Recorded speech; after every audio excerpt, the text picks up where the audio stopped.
Hello everyone, the iceberg के digital platform पर आप सबका स्वागत है। आज हम लोग एक नए टॉपिक को डिस्कस करेंगे, वो है यूएसए का गाजा रीडेवलपमेंट प्लान। आप सब अवेयर होंगे 2 फरवरी से इजराइल के प्रधानमंत्री बेंजामिन नेतन्याहू यूएसए के दौरे पर है। वहां पर कल ही मतलब 4 फरवरी को उन्होंने यूएसए के राष्ट्रपति डोनाल्ड ट्रंप से मीटिंग की। इसी दौरान डोनाल्ड ट्रंप ने गाजा के रीडेवलपमेंट प्लान के बारे में बताया। आप सब इस चीज से अवेयर होंगे कि 19 जनवरी को गाजा में हमास और इजराइल के बीच सीज फायर हुआ और उन दोनों में यह सहमति बनी कि 25 जनवरी से गाजा में फिलिस्तीनी फिर से लौट सकेंगे। और इसके बाद 2 दिन के नेगोशिएशन के बाद 27 जनवरी से फिलिस्तीनी नॉर्थ गाजा मतलब उत्तरी गाजा में वापस दक्षिणी गाजा से लौट रहे। इसी दौरान अभी डोनाल्ड ट्रंप ने गाजा के रीडेवलपमेंट प्लान के बारे में बताया। उन्होंने बोला कि भाई गाजा में जो लोग रह रहे हैं उन फिलिस्तीनियों को मिस्र मतलब इजिप्ट या और जॉर्डन में स्थापित किया जाएगा, उन्हें वहां पर बसाया जाएगा और उसके लिए पूरा प्लान अमेरिका इसमें हेल्प करेगा। तो ये जो करंट सिचुएशन है इसके बारे में हम लोग आज चर्चा करने जा रहे हैं। तो सबसे पहले हम बात करें कि गाजा की सिचुएशन की। गाजा कहाँ स्थित है? ये देखिए दोस्तों, मिडल ईस्ट में स्थित है। यहाँ पे आप मैप के थ्रू समझ सकते हैं। यहाँ पे ये इजराइल है, इजराइल में ये इधर वेस्ट बैंक है, इधर जॉर्डन है, इजिप्ट है, इजिप्ट मिस्र भी कहा जाता है, और ये मेडिटेरियन सी भूमध्य सागर। तो यहाँ पर जो गाजा की सिचुएशन है वो आप देख सकते हैं। यहाँ पे एक छोटी सी स्ट्रिप है जो कि इजिप्ट, इजराइल और मेडिटेरियन सी के आसपास है। तो यहाँ के जो लोग हैं, अभी रिसेंट हमास और इजराइल के बीच काफी टाइम समय से संघर्ष चल रहा है और उस वजह से यहाँ के लोग बुरी तरह से प्रभावित हुए हैं। यहाँ पे इजराइल ने बमबारी के द्वारा लगभग पूरे इस एरिया को पूरी तरह से मतलब नष्ट कर दिया है। यहाँ के जो इंफ्रास्ट्रक्चर है सब तहस नहस हो गया। इसी कारण से भारत जो यूनाइटेड स्टेट्स के राष्ट्रपति है उन्होंने इसके रीडेवलपमेंट का प्लान बताया है। उनका कहना है कि यहाँ के जो निवासी है उनको इजिप्ट और जॉर्डन इसकी सहायता से बसाया जाएगा। यहाँ के जो निवासी है इन क्षेत्रों में बसाया जाएगा और इनका रीडेवलपमेंट पूरा का पूरा जो है वो यूनाइटेड स्टेट्स करेगा। ये इन्होंने अपनी तरफ से ऑफर किया है। हालांकि हमास ने इस प्रस्ताव का विरोध किया है और हमास ने कहा है कि यह प्रस्ताव उन्हें कतई मंजूर नहीं है। हमास यहाँ का एक हथियारबंद संगठन है जो यहाँ की स्थिति को कंट्रोल करता है।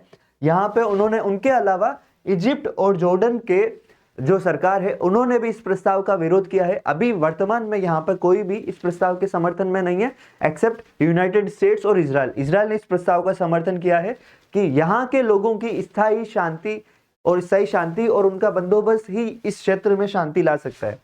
तो यहाँ की सिचुएशन अभी करंट ये है कि यहाँ पे बहुत ही अस्थायी है। यहाँ के लोग धीरे धीरे बस रहे हैं, लेकिन यहाँ पे इंफ्रास्ट्रक्चर पूरी तरह से तबाह हो चुका है।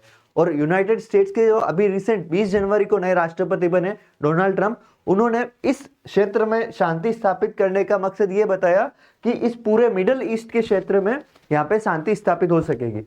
अब देखिए कि जैसे इजराइल और हमास के बीच जब संघर्ष हो रहा था तो उसी दौरान जो गाजा में रह रहे निवासी थे उन्होंने उत्तरी गाजा से, जैसे यहाँ पर थे जो यहाँ पर जैसे इजराइल के हमले हुए तो उन्होंने नॉर्थ गाजा में शरण ली। काफी लोग, जैसे 10 लाख से अधिक लोग यहाँ पे विस्थापित हुए, 80,000 से अधिक लोग मारे गए, 1.5 लाख से अधिक घायल हुए इस संघर्ष में।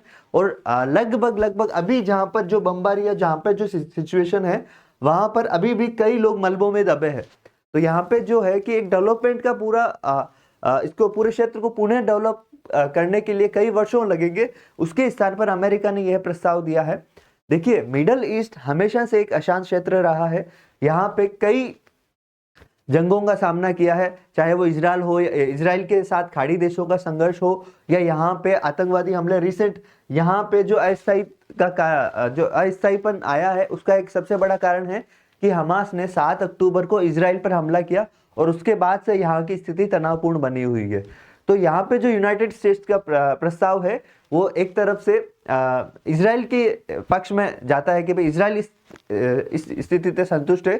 क्योंकि देखिए, आप इस मैप से आप देख पाएंगे कि इजराइल कई तरह से यहाँ से हमास द्वारा हमले होते, वेस्ट बैंक से भी अस्थायी रहा है, वेस्ट बैंक से भी तनाव की स्थिति रही है।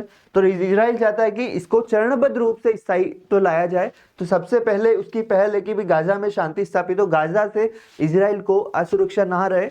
तो इस दौरान ये प्रस्ताव लाया गया है। हालांकि इस प्रस्ताव पर अभी कई पक्षों से चर्चा की जानी बाकी है। डोनाल्ड ट्रंप ने भी कहा है कि वे मिडिल ईस्ट के कई देशों का दौरा करेंगे, उसमें गाजा भी शामिल है, गाजा क्षेत्र का भी दौरा करेंगे, इजराइल का भी करेंगे और खाड़ी देशों से भी इस बारे में बात करेंगे। तो ये जो करंट सिचुएशन है इस क्षेत्र की, इसके बारे में आगे का जो है वो सभी की सहमति से ही ये प्लान लागू हो सकता है। तो इस बारे में देखना ये होगा कि भाई खाड़ी देशों का इस पे क्या रिएक्शन है। और सबसे जो इम्पोर्टेंट है कि जहां पे डोनाल्ड ट्रंप ने इसका प्रस्ताव दिया है कि भाई मिस्र और जॉर्डन में इन फिलिस्तीनियों को बसाया जाएगा, तो उसमें फिलिस्तीनी का क्या रिएक्शन रहता है और इन देशों का भी सहमति जरूरी है। तो ये एक देखने वाली बात रहेगी।